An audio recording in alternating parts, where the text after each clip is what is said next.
প্রতিদিন রাতে ঘুমানোর আগে 6টি আমল করে ঘুমাবেন। আপনি ঘুম থেকে উঠেই ফলাফল দেখবেন ইনশাআল্লাহ।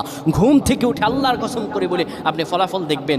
ঘুমাবেন আপনি গুনার বোঝা নিয়ে, ঘুম থেকে উঠে আপনি নিষ্পাপ হয়ে যাবেন ইনশাআল্লাহ, কোনো গুনাহ থাকবে না। যদি প্রতিদিন আপনি ঘুমানোর সময় এই 6টি আমল করে যেতে পারেন, 3বার করে করবেন।